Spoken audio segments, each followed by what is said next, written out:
Փաշինյանի հակաեկեղեցական արշավը նոր թափ է ստանում։ Շիրակի թեմի առաջնորդի հայտարարությունը վարչապետին առիթ է տվել մայրաթորի առաջ պահանջներ դնելու։ Որպես փոքրիկ դիկտատոր ինքը իրան ամեն տեղ է տենում։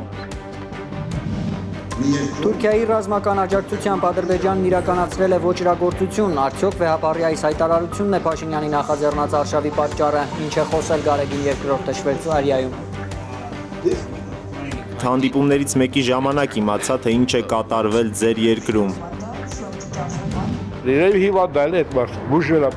Հակաեկեղեցական արշավին զուգահեռ հասարակ մարդիկ Փաշինյանին առողջություն են մաղթում, եկեղեցականներին ու հայրապետին երկար կյանք։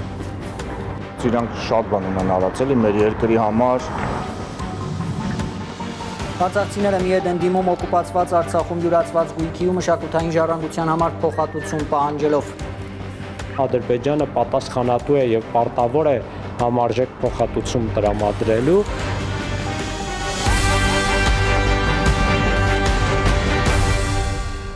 Ժամի հիմնական նորությունները կներկայացնի Հայլուրը, բարի երեկո հարգելի հեռուստադիտողներ, եւ այսպես Փաշինյանի հակաեկեղեցական արշավը նոր թափ է ստանում։ Շիրակի թեմի առաջնորդի հայտարարությունը մայրաթորի առաջ նոր պահանջներ դնելու առիթ է տվել վարչապետին։ Փաշինյանը ուրբաթ երեկոյան գաղտնազերծել է հայոյախառն գրառումների տողատակերում թաքնված ցանկությունը։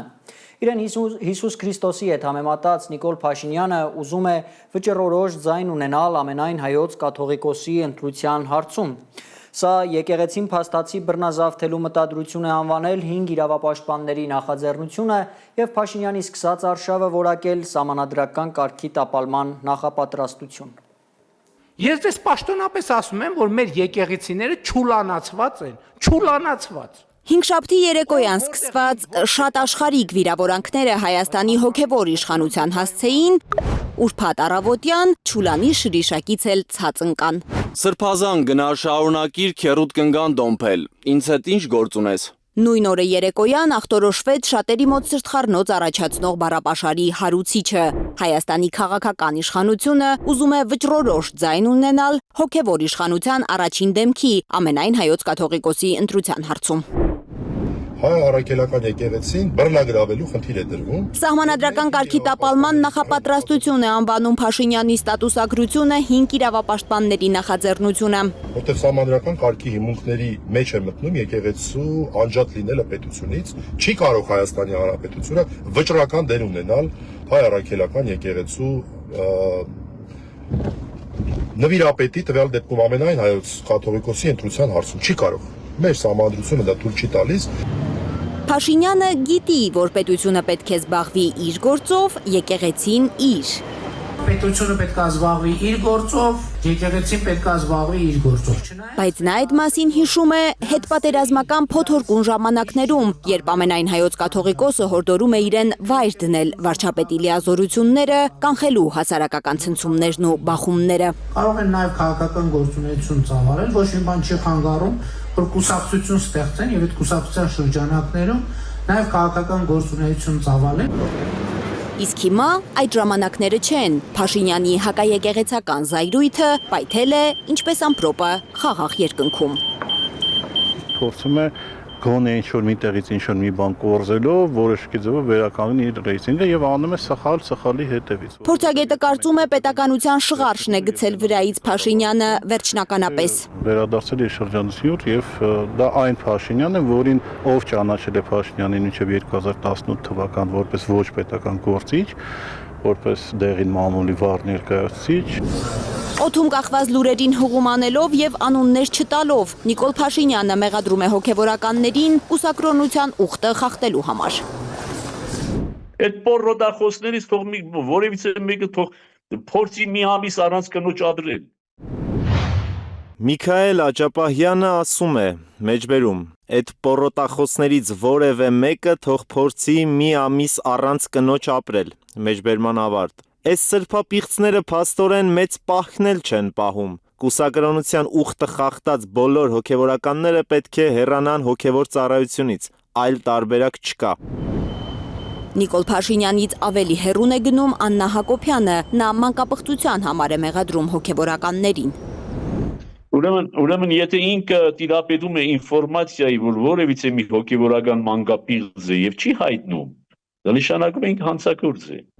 Մանկապղծությունը դա գիտեք, որ քրեական ծանր հոդված կարելի է քրեական գործ հարուցել կամ ստիպել, որ հարուցվի մանկապղծության մեղադրանքով։ Տիգրան Քոչարյանը վստահ է, ոչ մի փաստ չկա Փաշինյանի ձեռքի տակ։ Լիներ, քրեական գործերը կպայթեին մեկը մյուսի հետևից։ Փաշինյանը շատ լավ հասկացել է ինքը ինչ է արել այս 7 տարվա ընթացքում եւ առնվազն դա աններելի բաներ է ինքը արել եւ հայազգի հանդեպ, հա, եւ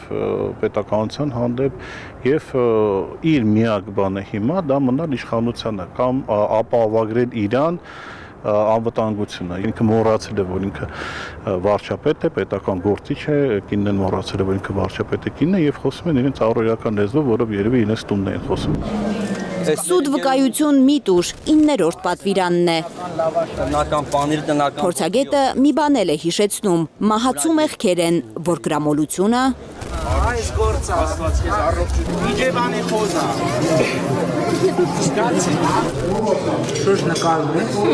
Նստեք տեղները, ձեններդ կտրեք, ներվերս էլ չուտես։ բարկությունը, Ասի, վերենգի տեղը տասի, ներվերս չուտես։ հպարտությունն էլ։ Հայաստանի Հանրապետության հպարտ քաղաքացիներ։ Ստելն էլ լավ բան չէ։ Ասել եմ դրանց աղի բռնել։ Անկեղծ ասած զուտ բառապաշարի առումով կարող եմ մոռացած լինել, բայց ես տենց բան եմ ասել։ Ասել եմ դրանց աղի բռնել։ Չէ, զուտ իմաստա գուցե կարելի է ինչ որ ասած մեկնաբանել այդպես, բայց ես տենց բառապաշար օգտագործել եմ, հա հենց այդ բառերով։ Ինքը հասկանում է, որ վերարտադրվել չի կարող, որովհետև ինչքան էլ իրենք ռեյտինգ նկարեն, տարբեր մարկանց միջոցով կամ կազմակերպությունների, իրական սոցիոլոգիան գետնի վրա է, իսկ գետնի վրա ինքը պարտվում է ամենտեղ, որտեղ հնարավոր է, եւ այն սարսափը, որ ինքը փողոցով, հերթականով կամ արտահերթով կարող է պարտվել եւ այլևս չէ վերարտադրվել եւ այլևս գարանտիա չունենալ նաեւ սեփական անվտանգության, դրդում է իրան այսպիսի վարկագծի։ Մինչև 2026 թվականի ընտրություններ ձնագնդի էֆեկտով մեծանալու է Փաշինյանի անկանխատեսելիությունը, կանխատեսում է Տիգրան Քոչարյանը։ Որպես փոքրիկ դիկտատոր ինքը իրան ամենտեղ է տենում, այսինքն որպես կաթողիկոս, ինքը իրան կարող է տենալ որպես Հայաստանի ֆուտբոլի հավաքականի գլխավոր մարզիչ։ Առայժմ թիրախում եկեղեցին է։ Փորձագետի համոզմամբ Փաշինյանին խանգարում է եկեղեցին, որովհետև չհանձնվող կառույց է։ Հավատավոր ժողովրդին 5 իրավապաշտպանների նախաձեռնությունը հորդորում է ի պաշտպանություն եկեղեցու հենց վաղը մեկ մարդու պես գնալ Կիրակնորյա պատարագի։ Լարա Արաքելյան, Հենրիկ Համազասպյան, Անի Ղանդիլյան, Հայլուշ։ Շատ վերլուծաբաններ նկատում են, որ եկեղեցու դեմ այս արշավը սկսվել է այն պահին, երբ Շվեյցարիայում անցկացվել է Արցախի հայկական հոգևոր եւ մշակութային ժառանգության պահպանությանը նվիրված միջազգային համաժողով, որը ամենայն հայոց կաթողիկոսի առաջարկով կազմակերպել է եկեղեցիների համաշխարհային խորհուրդը։ Համաժողովում աշխարհի հոգևոր առաջնորդները դատապարտել են Արցախի հայերի բռնի տեղահանումը եւ մշակութային ժառանգության ոչնչացումը։ Ընդունվել է հայտարարություն կոչով ՅՈՒՆԵՍԿՕ-ին եւ պետություններին պաշտպանել հայկական սրբավայրերն ու նպաստել արցախցիների վերադարձին։ Բեռնում երկօրյա համաժողովից հետո հայտարարություն է ընդունել եկեղեցիների համաշխարհային խորհուրդը։ Համաժողովի մասնակիցները 2 օր քննարկել են Արցախի հայկական հոգևոր եւ մշակութային ժառանգության պահպանության հարցը։ Խորը ցավով են արձանագրում 2023 թվականի սեպտեմբերյան ռազմական գործողություններից եւ շրջափակումից հետո Արցախի ավելի քան 120,000 էթնիկ հայերի բռնի տեղահանումը։ Մենք վկայում ենք տարածաշրջանում բազմադարյա ներկայության ջնջման, եկեղեցիների, գերեզմանոցների, հուշարձանների եւ այլ սրբավայրերի ու մշակութային վայրերի զանգվածային ոչնչացման մասին։ Եկեղեցիների համաշխարհային խորհուրդն իր ընդունած բանաձևով կոչ է արել ՅՈՒՆԵՍԿՕ-ին անհապաղ անկախ մոնիթորինգի առաքելություն նախաձեռնել գնահատելու Լեռնային Ղարաբաղի մշակութային ու կրոնական վայրերի պահպանության վիճակը։ Կոչ է ուղղել նաև Շվեյցարիային, որտեղ անցկացվում էր համաժողովը։ Ձեռնարկել դիվանագիտական եւ իրավական քայլեր ԵԱՀԿ-ի եւ այլ կոնվենցիաների հիման վրա կանխելու հայկական մշակութային ժառանգության հետագա ոչնչացումը, աջակցելու բնակչության վերադարձին իրենց երկիր եւ ակտիվ քայլեր կատարել նպաստելու Բաքվում գտնվող հայ պատանդների ազատմանը։ Արցախայցյան իրենց հայրենիք վերադարձի, հայկական մշակութային ժառանգության պահպանման ու հայ գերիների ազատ արձակման հարցերը համաժողովի բացման օրը հայոց վեհափառի ելույթի հիմնական ուղերձներն են եղել։ Խորհրդանշական որ այս համաժողովը մեկնարկում է Շվեյցարիայում։ Մի երկրում, որտեղ մարդու իրավունքներն ու ազատությունները ճանաչվում եւ պաշտպանվում են որպես համամարտկային արժեքներ եւ ամրագրված են այստեղ ստորագրված միջազգային կոնվենցիաներով ու հռչակագրերով։ Ցեղասպանություն ու էթնիկ զտում է անվանել ամենայն հայոց կաթողիկոսը այն, ինչ տեղի է ունեցել 2023 թվականի սեպտեմբերին Արցախում։ Գարեգին II-ն արձանագրել է, որ էթնիկ զտումն Ադրբեջանն իրականացրել է Թուրքիայի ռազմական աջակցությամբ։ 130 պատմաբան, դասախոս ու քաղաքական գործիչ 2 օր քննարկել են արցախայության խնդիրները, վերադարձի իրավունքն ու մշակութային ժառանգության պահպանությունը։ Արցախի հայաթափումից հետո այս համաժողովը հայոց կաթողիկոսի միջազգային կառույցների ուշադրությունը հրավիրելու կոչի արձագանքն է։ Առաջարկ եղավ կոնֆերանս կազմակերպել, միջազգային կոնֆերանս կազմակերպել եւ հրավիրել միջազգային ասպարեզի մասնագետների, պատմաբանների, դասախոսների, նաեւ քաղաքական գործիչների, որպեսզի գան եւ խոսեն Արցախի պատմամշակութային ժառանգության պաշտպանության մասին, ինչպես նաեւ ինչպես կարելի է արցախցիների վերադարձը կազմակերպել այսօրվա դրությամբ դեպի Արցախ։ Արցախի հայաթափման պատմությունը պատկերավոր ներկայացնելու համար արցախցի լուսանկարիչ Դավիթ Խահրամանյանի լուսանկարների ցուցահանդեսն է կազմակերպվել Բեռնում։ Դավիթը եղավ մեր Արցախի ձայնը, այսինքն Դավիթը ներկայացրեց Արցախը եւ իր վկայությամբ, թե ինչպես է նա Արցախը լքել։ Թե ինչ է կատարվել Արցախում, համաժողովին մասնակցած բարձրաստիճան հոգևորականների մի մասը նոր է իմացել։ Մենք մեր համերաշխությունն ենք ցույց տալիս հայ առաքելական եկեղեցուն։ Բարձրաձայնում ենք, թե ինչ է տեղի ունեցել։ Ես նոր եմ իմացել, թե ինչ է տեղի ունեցել։ Հովակիմ Սրբազանի հետ հանդիպումներից մեկի ժամանակ իմացա, թե ինչ է կատարվել ձեր երկրում։ Մենք աղոթում ենք հայ ժողովրդի համար։ Ուրախ ենք, որ Գարեգին II այստեղ էր ու խոսեց համաշխարհային հանրության միասնական գործելու անհրաժեշտության մասին։ Շատ կարևոր ընդգծում էր, որ զանգվածային լրատվամիջոցները պետք է պատշաճ լուսաբանեն Արցախում կատարվածը։ Կաթողիկոսը մասնակցել է համաժողովին, արցախայության վերադարձն ու հայկական մշակութային ժառանգության ոչնչացումը կանխել է միջազգային հանրության օրակարգի մաս դարձնելու առաքելությամբ։ Արցախի հոգևոր մշակութային ժառանգության պահպանությանը նվիրված այս գիտաժողովը այլևս իրականացված է եւ բնականաբար սա մեծ հնարավորություն է աշխարհի մեծաթիվ մասնագետների եւ գիտնականների, հոգեվորականների, տարբեր եկեղեցիների ներկայացուցիչների այստեղ հավաքվելու Շվեյցարիայի մայրաքաղաք Բեռնում եւ միասնաբար խոսելու Արցախի ժառանգության առնչված խնդիրների մասին եւ փորձելու ելքեր գտնել այդ ժառանգության պահպանության ուղղությամբ։ Իդեպ Շվեյցարիայում խորհրդարանական հանձնաժողով է ստեղծվել, որը պետք է խթանի Լեռնային Ղարաբաղի շուրջ ստեղծված իրավիճակը կարգավորելու խաղաղ նախաձեռնությունը։ Ըստ Շվեյցարիայի հանրային SRF հեռուստաալիքի, հանձնաժողովը կստեղծի հարթակ Լեռնային Ղարաբաղի եւ Ադրբեջանի ներկայացուցիչների երկխոսության համար։ Լիլիթ Սարգսյան, Արմեն Ապրեսյան, Հայլուր։ Փաշինյանի Facebook-յան գրառումները խիստ քննադատում են Հայաստանում։ Այդ պատկերը երևում է մեր այսօրվա հարցախույզում եւս։ Իմ գործընկերներ Լանա Համբարձումյանը եւ Միլենա Պողոսյանը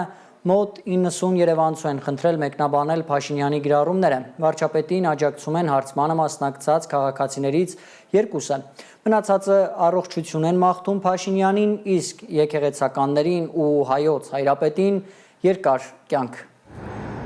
Ես վարչապետին սպիսատենելու վախն է արդեն։ Շամպետն անցել է էլի։ Հոգեկան հիվանդին ինչ ասեմ։ Գալը թենանով։ Ես ընդհանրապես չեմ ընդունում ոչ այս երկրի կառավարիչներին, ոչ ընդհանրապես նրանց արժե, ախորը։ Հունից դուրս են գալիս Երևանում մարդիկ, երբ սոցիալական ցանցերում կարդում են վարչապետ Փաշինյանի վիրավորական գրառումները հոգևորականների մասին։ Հենց իր գրածը աղմախություն է, ինքը աղմախ մարդ է, կարող է ինքը ինչ-որ նորմալ բան ասի, բայց չի որ երկիրը վաճառել են, վերջ։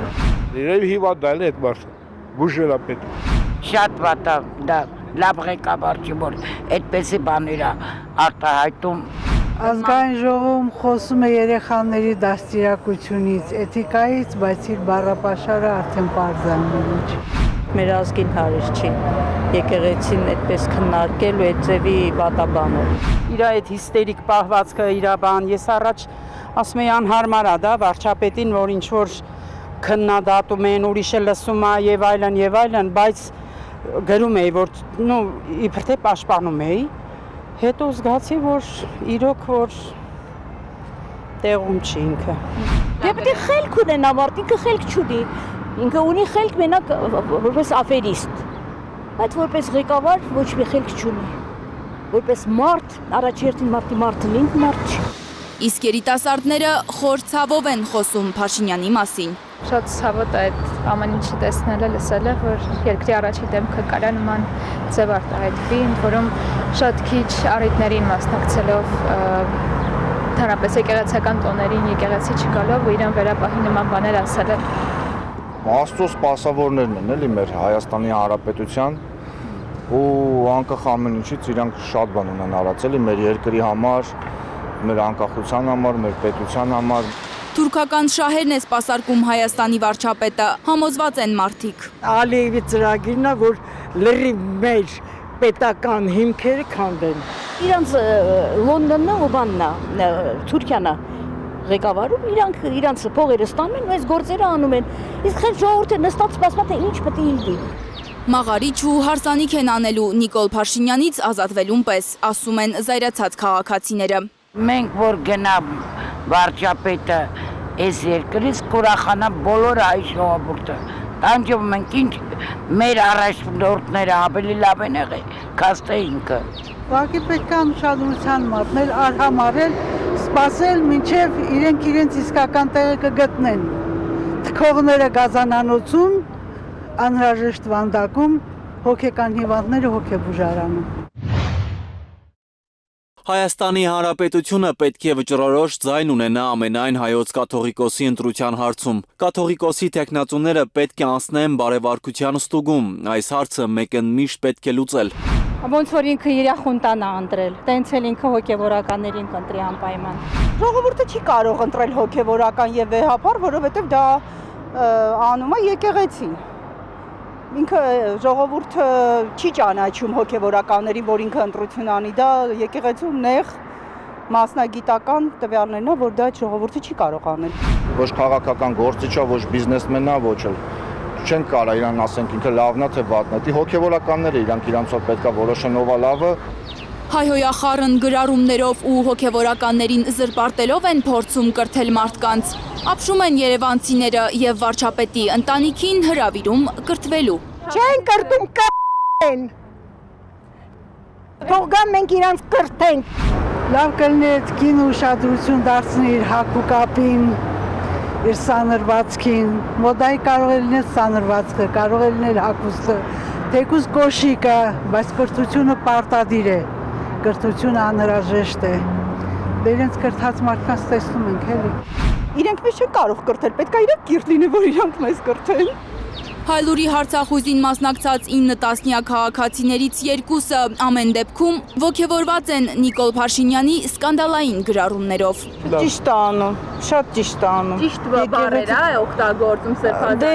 ամեն մեկն էլ իրանից դուրս գալով կարող է ինչ-որ տեղ։ Ինչ հոգևորականը որ դրա համար է թիրախավորում, որը լնում է եսի ինչեր անում։ Սիրուն աղջիկ ես։ Չէ, բա դու տեսել ես վարչապետը ինչ արել։ Տեսել ես վարչապետի գրածը։ Հա, գրածը, ես էլ իր գրածն եմ տեսել։ Հոգևորական։ Հոգևորական է, չես ամանչում, դու որ տենց հոգևորական ունես։ Չես ամանչում։ Դուք ամանչեք։ Ես ամանչում եմ։ Նայեք, զրոյից ներքև երկիրը քորեք, չեք տեսնում։ Ամաչում ու չի հանդարտվում այս կինը, վերադառնում ու շարունակում է։ Ես թուրքերին շատ հարգում եմ, ազգություն թուրք է այստեղ, ղեկավարում, ռուս լիներ, էս լիներ, թուրք, ձեզ դուր ա գալի, սիրուն սիմպաթիչնի մարդիկ եք։ Ժողովուրդը դարձել է զոմբի, ժողովուրդը դարձել է չգիտեմ ինչ, մարդկանց հետ խոսել հնարավոր չի։ Լանա Համբարձումյան, Միլենա Պողոսյան, Արմեն Ապրեսյան, Հայլուրի համար։ Արցախցիները մարդու իրավունքների եվրոպական դատարան են դիմում օկուպացված Արցախում յուրացված գույքի ու մշակութային ժառանգության համար փոխհատուցում պահանջելով։ Իրավապաշտպանները սկսել են տվյալներ հավաքել, պատմում է Լիլիթ Խալաթյանը։ Բնակարանը այլևս չկա։ Լրիվությամբ չկա։ Ամբողջ Թումանյան փողոցը քանդել են։ Արցախցի Սուսաննայի Ստեփանակերտի տունը ադրբեջանցիները հողին են հավասարեցրել ամիսներ առաջ։ Facebook-ում եմ մի օր տեսել, թե ինչպես է տեխնիկան ավիրում հին Ստեփանակերտի ամենակոլորիտային թաղամասը։ Ինչ-որ մի օգտատեր դրել էր այդ տեսահոլովակները, նկարները հենց այն պահին, երբ կոնկրետ մեր շենքն էին քանդում։ Այդ բուլդոզերները արդեն շենքի մի մասը չկար եւ շարունակում էին իրենք հիմնահատակ վերացնել։ Ադրբեջանը ոչնչացնում է այն ամենն, ինչը կարող է Արցախի պատմության, մշակույթի, հավատի մասին պատմել։ Ամենաստոր վերաբերմունքին են արժանանում անգամ շիրիմները։ Ամբողջ գյուղ են վերացնում, ամբողջ բնակատեղի են վերացնում, իհարկե շիրմաքարերը նույնպես ավերելով ամբողջ գերեզմանատունը հողին հավասարեցնելով։ Ավերված կամ յուրացված գույքի համար արցախցիները դիմում են Մարդու իրավունքների եվրոպական դատարան։ Արցախի մարդու իրավունքների պաշտպանը, Արցախ միություն հասարակական կազմակերպությունը, Միեդում հայգերիների շահերի ներկայացուցիչն ու այլ իրավապաշտպաններ սկսել են փաստաթղթերի հավաքագրում։ Սուսաննան իր ունեցած անշարժ գույքի փաստաթղթերն է ներկայացրել, իր դիմումում չի մոռացել նշել նաև պատմամշակութային կառույցների ճակատագրի մասին։ Հիշատակել եմ իմ դիմումի մեջ Արցախի պատմամշակութային կոթողների պահով, որովհետև գիտեք, ճիշտ է, ես կորցրել եմ իմ տունը, ես իմ բնակարանը, դա շատ թանկ հիշողություններ են, բայց հնարավոր է ցանկացած մեկ ուրիշ տեղ բնակարան կառուցել, բնակարան ունենալ, բայց այն մշակութային արժեքները, որ դարերից են մեզ հասել, դա կարծում եմ շատ ավելի մեծ կորուստ է։ Ինչ գույք են կորցրել, այդ գույքը արդյոք քանդվել է, յուրացվել է, թե կանգուն է եւ արդյոք որևէ տվյալ ունեն գույքի վիճակի մասին, արդյոք ցանկանում է վերադառնալ։ Միայն սեփականության իրավունքը պաշտպանելու համար չեն իրավապաշտպանները դիմում միջազգային իրավական կառույցներին, կա նաև վերադարձի իրավունքը ապահովելու հարց, ասում է Արտակ Բեգլարյանը։ Այս հարցով միեդ դիմելու ձևավորված պրակտիկա չկա, ավելի նպատակահարմար է ՄԱԿ դիմել։ Սա նշանակում է, որ կառույցից կառույց կարող է փոխվել գանգատի բովանդակությունը։ Քանդված եւ յուրացված գույքի մասով նաև փոխհատուցման պահանջ է ներկայացվում, որովհետեւ նույնիսկ եթե քաղաքացին կարողացավ վերադառնալ Արցախ մեկ օր, ինքը այլևս չի ունենալու իր գույքը, հատկապես քանդված գույքի մասով եւ հստակորեն է, որ արդեն վերջնական Ադրբեջանը պատասխանատու է եւ պարտավոր է համարժեք փոխհատուցում տրամադրելու։ Գուցե շատերին անիմաստ թվան այս պահանջները, բայց Բեգլարյանը վստահ է, որ լռելը չէ լավագույն տարբերակը։ Չնայած դատարանների որոշումներն էլ հնարավոր է 10-15 տարի հետո հրապարակվեն, բայց այս տարիներին գոնե փոքր հույս կլինի վերադարձի։ Ճնշող մեծամասնությունը վերադարձ է ցանկանում, բնականաբար պատշաճ պայմաններով, անվտանգ պայմաններով, բոլորը նաև պատկերացնում են, որ եթե վերադարձ հնարավոր չլինի, ապա փոխհատուցման հարց պետք է բարձրացվի եւ բնականաբար նաև կարելի է ասել բոլորը անհանգստացած են նաև գերեզմանների ու մշակութային ժառանգության պաշտպանության հարցով։ Բեգլարյանը կոչ է անում արցախցիներին միանալ նախաձեռնությանը։ Հունվար-մայիս ամիսներին հավաքագրված տվյալներն արդեն եվրոպական դատարանում են, իսկ պրոցեսը կշարունակվի այնքան, քանի դեռ կան արցախցիներ, որոնք չեն պատմել, թե ինչ են կորցրել եւ ինչ բարբարոսություններ տեսել։ Լիլիթ Խալաթյան, Նորայ Շարբաթյան, Միլենա Պողոսյան, Հայլուր։ Հարգելի հեռուստադիտողներ, այժմ այն մասին, թե ինչ ունենք թողարկման երկրորդ հատվածում։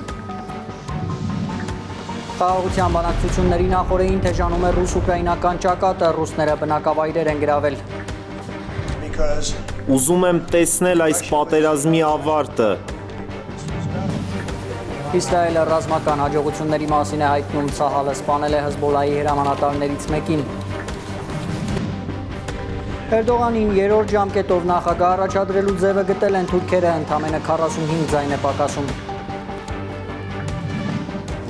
Քիմ Քարդաշյանի թանկարժեք ակնոցը ստեղծած Ֆրանսիայի վարպետը բացառիկ հարցազրույց է տվել Հայլուրին, Ալեն Միկլիի հաջողության պատմությունը։ Իսկ ես չեմ ուզում ավելի հայտնի դառնալ, ինչի՞ս է պետք։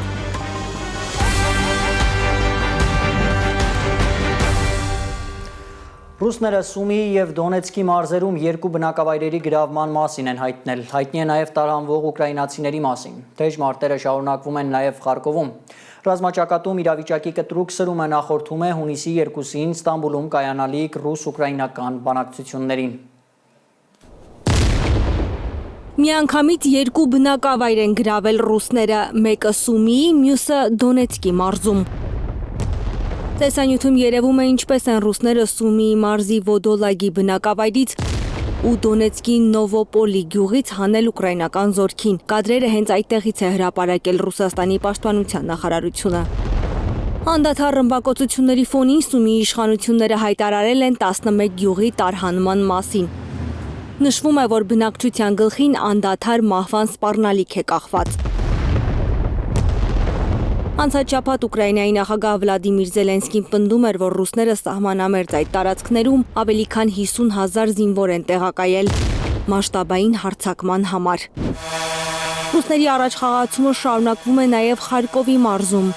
Մարտերի ժամանակ ուկրաինացիները կորցրել են 185 զինծառայող, 2 մարտական զրահապատ մեքենա, 1 էլեկտրոնային պատերազմի կայան։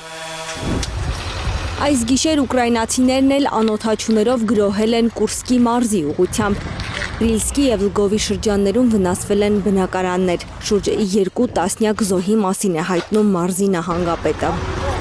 Բանակցությունների նախաշեմին ճակատը թեժ են պահում եւ ռուսները եւ ուկրաինացիները։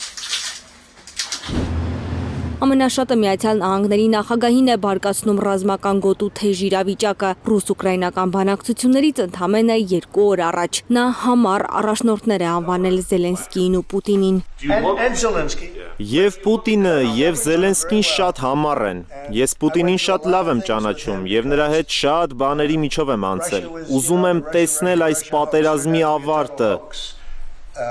Ռուս պաշտոնյաները վստահ են Կիևը Թրամփին Մոսկվայի դեմ է տրամադրում եւ փորձում է համոզել ԱՄՆ առաջնորդին, որ ռուսները շահագրգռված չեն խաղաղությամբ։ Իրականում նրանք ներդրել են բոլոր ջանքերը Դոնալդ Թրամփին համոզելու, որ Ռուսաստանը շահագրգռված չէ խաղաղությամբ։ Ընդհակառակը վստահեցնում են, թե իբր Ուկրաինան է շահագրգռված խաղաղության բանակցություններով եւ մեծ ջանք է գործադրում դրա համար։ Բայց այն ամենը, ինչ Կիևն այժմ անում կամ ասում է, չի համապատասխանում իրականությանը։ Աշխարհը սպասում է ռուս-ուկրաինական բանակցային խմբերի մյուս հանդիպման արդյունքներին։ Հունիսի 2-ին հակամարտող կողմերը Ստամբուլ են գնալու խաղաղության իրենց առաջարկներով։ Հասմիկ Սերոփյան, Անի Ղանդիլյան, Հայլուր։ Իսրայելի բանակին հաջողվել է ոչնչացնել Հեզբոլլահի հրամանատարներից մեկին, ըստ իսրայելական աղբյուրների Ցահալը Լիբանանի Շաքիվ շրջանի ռմբակոծության ընթացքում ոչնչացրել է Հեզբոլլահի հրթիռային ուժերի հրամանատար Մոհամմադ Ալի Ջամուլին։ Ֆրանսիայի նախագահը կոչ է արել խստացնել դիրքորոշումը Իսրայելի նկատմամբ Գազայի հատվածում հումանիտար իրավիճակը մեղմելու համար։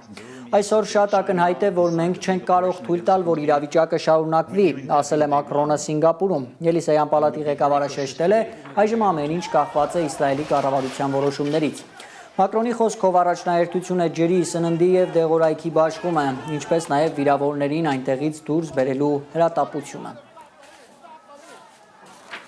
Իրանի արտգործնախարարությունը կեղծ է որակել ավստրիական հետախուզության զեկույցը, որի համաձայն Իրանը ձգտում է ատոմային զենք ձեռք բերել։ Պաշտոնական Թեհրանը բացատրություն է պահանջել պաշտոնական Վիեննայից Իրանի միջուկային ծրագրի շուրջ Թեհրանի եւ Վաշինգտոնի բանակցությունների ֆոնին Ավստրիայի ներքին գործերի հետախուզական ծառայությունը զեկույց է հրապարակել, որով պնդում է, թե Իրանի միջուկային զենքի մշակման ծրագիրը լավ զարգացած է։ Իրանը կտրականապես հերքում է մեղադրանքները, հայտարարելով, որ միջուկային ծրագիրը զարգացնում է բացառապես խաղաղ նպատակներով։ Թուրքիայում Ստամբուլի քաղաքապետ Էքրեմ Իմամօղլուի կալանավորումից 2 ամիս անց զանգվածային ձերբակալություններ են սկսվել։ Իրավապահների թիրախում ընդդիմադիր գործիչներն են, ոստիկանությունը խուզարկում է նրանց տներն ու գրասենյակները։ Ըստ թուրքական աղբյուրների մոտ 5 տասնյակ ձերբակալված կա, հարուցված քրեական գործերը հիմնականում կոռուպցիոն գործարքների մասին են։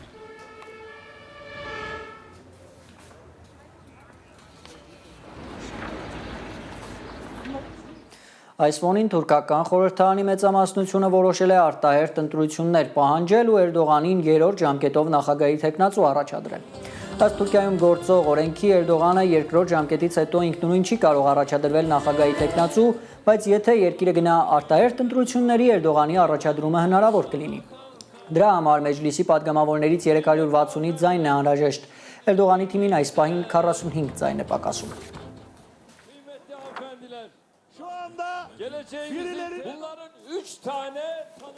Այլ թեմաների անցնենք, Հայաստանի տարվա լավագույն ֆուտբոլիստի տիտղոսը 12 անգամ նվաճած Հենրիխ Մխիթարյանն այսօր կարող է նվաճել Չեմպիոնների լիգայի գավաթը Մյունխենում։ Հեշտ մրցակից չէ բաժին հասել Մխիթարյանի Ինտերին Պարի Սեն-Ժերմենը նույնպես ատամներով է պայքարելու չեմպիոնական տիտղոսի համար։ Սա փարիզյան ակումբի երկրորդ փորձն է։ Մյունխենի Ալյանս արենայում այս երեկո իտալական Ինտերն ու ֆրանսիական Պարի Սեն-Ժերմենը կպայքարեն ականջավոր գավաթին տիրանալու համար։ Եվրոպական ակումբային ամենահեղինակավոր առաջնության Չեմպիոնների լիգայի եզրափակիչում Հայաստանի ազգային հավաքականի բոլոր ժամանակների լավագույն գոլահար իտալական Ինտերի կիսապաշտպան Հենրիխ Մխիթարյանի Չեմպիոնների լիգայի գավաթը նվաճելու երկրորդ շանսն է։ Հենոն կարող է դառնալ եվրոպական 3 խոշոր մրցաշարերը հաղթած առաջին ֆուտբոլիստը։ Միանշանակ Մխիթարյանը գիտակցում է, որ արդեն կարիերայի վերջին փուլն է, մանավանդ որ Ինտերում էլ շուտով սերնդափոխություն է լինելու, իրենք կազմ ուզում են թարմացնել, եվրոպական թոփինգ լիգաներում Ինտերը ամենատարեց կազմ ունի։ Մխիթարյանի հետ կապված բնականաբար առանց Չեմպիոնների լիգայում հաղթանակել նրա կարիերան ուղղակի փառահեղ է, նա մասնակցել է որպես թիմի առաջատարներից մեկը։ Ինտերի կազմում հայ կիսապաշտպանն է լավագույններից մեկը, իսկ ֆրանսիական Պարի Սեն-Ժերմենում Վրաստանի ֆուտբոլի ազգային հավաքականի հարձակվող Խվիչակ Վարացխելյան։ Հայ ու վրացի ֆուտբոլիստների ակումբները վերջին 5 տարում երկրորդ անգամ են Չեմպիոնների լիգայի եզրափակիչ դուրս եկել։ ՊՍԺ-ն 5 տարում շատ է փոխվել, կարելի ասել լրիվ ուրիշ թիմ է, իսկ Ինտերի պարագայում եզրափակիչը 2 տարի առաջ էր ու կազմը գրեթե ամբողջությամբ պահպանվել է։ Դա նշանակում է, որ եզրափակիչի փորձը Ինտերին կարող է ավելի շատ օգնել։ Մարզական մեկնաբան Արման Աբելյանին երկու թիմերի վերջին այս տարվա ցուցադրած խաղերը հուշում են, որ հաջողությունն այս անգամ փարիզյան ակումբի կողմն է։ ՊՍԺ-ն երևի թե կունենա առավելություն կազմի երիտասարդ լինելու շնորհիվ, թեև Ինզագին Ինտերի ֆուտբոլիստներին հանգիստ տվեց մեծ մասին, օրինակ Մխիթարյանը վերջին խաղը 13 օր առաջ է անցկացրել, այսինքն լիարժեք պատրաստ է։ Թեև ֆավորիտը փարիզյան ակումբն է, բայց իտալական ներածուրիները երկրպագուների մեծ բանակ ունեն Ֆրանսիայի հարավում։ Մարսելում ռեկորդային քանակով միլանյան Ինտերի խաղաշապիկներ են վաճառվել։ Որպես ֆրանսիացի ես պետք է աջակցեմ ՊՍԺ-ին, բայց որպես մարսելցի այս անգամ աջակցելու եմ Ինտերին եւ վերջ։ Մարսելի թիմը հաղթել է Չեմպիոնների լիգան եւ ես ուզում եմ, որ մենք հավերժ մնանք միակ ֆրանսիական ակումբը։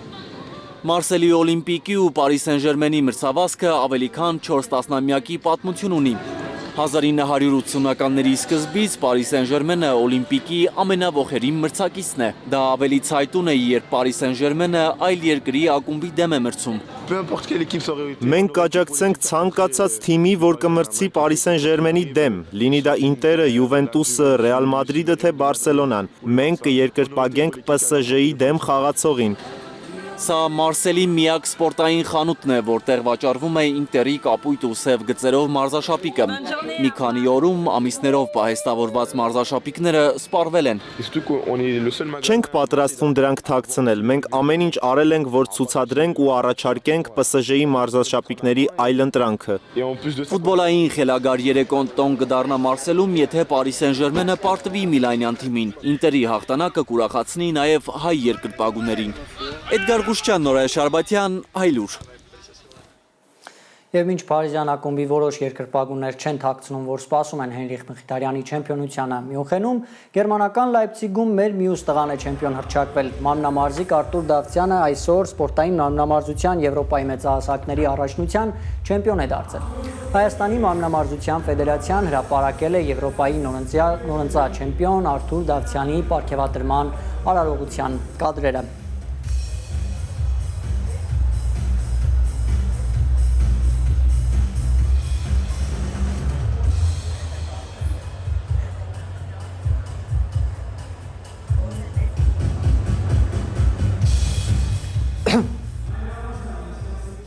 Ողբերգական ավարտով վթար է տեղի ունեցել Երևանում կեսգիշերից առաջ Շամշանն է տեսանյութեր հրապարակել 4-րդ գյուղ թաղամասից, որոնցում երևում են իրար բախված BMW մակնիշի 2 մեքենաներ։ Կրիմինալ լրատվության մեջ մասնագիտացած Շամշանի տեղեկություններով ուրբաթ ժամը 22-ի սահմաններում վիճաբանություն ու ծեծկռտուք է եղել, հետո մեքենաներից մեկը վրաերթի է ենթարկել երեխայի հետ մի կնոջ։ Հիվանդանոց տեղափոխվելու ճանապարհին կինը մահացել է, 2 տարեկան երեխան ծայրահեղ ծանր վիճակում է։ Գեղարքունիքի մարզում բրուցելոզով վարակված քաղաքացիների թիվը հասել է 10-ի, Չկալովկա գյուղում է տարածված բրուցելոզ վարակը, այն որ վարակակիրների թիվը աճել է, Սպուտնիկ Արմենիային հայտնել է հիվանդությունների վերահսկման և կանխարգելման ազգային կենտրոնի ներկայացուցիչ Ռոբերտ Կավկասյանը։ Մայիսի 22-ին էր հայտնի դարձել, որ այդ գյուղում բրուցելոզի վարակ կա, Չկալովկայի 153 բնակչի են ստուգել բուժաշխատողները։ Այս օրերին Երևանում է Ֆրանսիայի լեգենդար ակնոցագործ Ալեն Միկլին։ Նրա ձեռքի աշխատանքներով բեմ են բարձրացել Էլթոն Ջոնը, Քանյե Վեսթը, Բելլա Հադիդը։ Հիմա Միկլին երազում է իր արվեստը բերել նաև Երևան։ Եվ մինչ Քիմ Քարդաշյանը կկրի Միկլիի հերթական գլուխգործոցը, իմ գործընկեր Լիլիթ Գասպարյանն է այդ ակնոցով շրջել մայրաքաղաքում վարպետի հետ։ Էլթոն Ջոն, Քանյե Վեսթ, Բելլա Հադիդ, շուտով նաև Քիմ Քարդաշյան, ահա թե ինչ հայտնիների համար է ակնոց պատրաստել ֆրանսահայ դիզայներ Ալեն Միկլիթարյանը, աշխարհին հայտնի որպես Ալեն Միկլի։ Կարմիր գորգերին Միկլիի ակնոցներով փայլող համաշխարհային աստղերի լուքերը քննարկելիս առաջինը հարցնում են՝ էլի Ալենի ձեռքի գործն է։ Ամենաէքսցենտրիկ ու գժական ակնոցները սարքող ֆրանսահայ Միկլին Երևանում քայլում է այս պարզ ու մինիմալիստական ակնոցով։ Սա իմ ամենասիրելիներից է, որովհետև մուգ է և ինձ լուրջ տեսք է հաղորդում։ Առհասարակ ես այնքան էլ լուրջ չեմ։ Գույներ է ավելացնում, կյանքում գույները քիչ են։ Կուզես փորձել։ Աշխարհը Միկլիի ակնոցով ավելի գեղեցիկ է, ավելի լայն, ավելի վառ։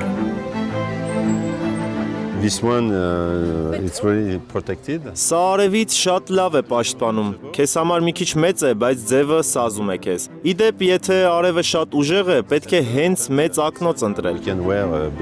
Ալեն Միկլին առաջին անգամ 23 տարեկանում է ակնոց ստեղծել։ Հիմա, որ հիշում է այն, սարսափում է։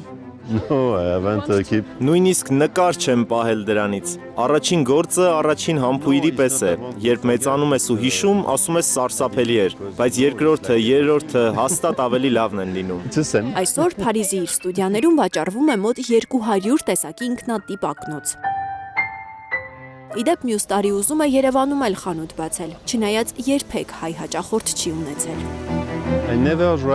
Ես երբեք հայերի ուշադրությունը չեմ գրավել։ Լավ հարց է, դեռ ոչ մի հայ համար ակնոց չեմ սարքել։ Չեն պատվիրել։ Գուցե նրանից է, որ հայերը ակնոց ընտրելիս ոչ թե ակնոցին, այլ բրենդին են սիրում փող տալ։ Գիտեմ, որ Հայաստանում մարդիկ սիրում են, երբ բրենդի լոգոն երևում է։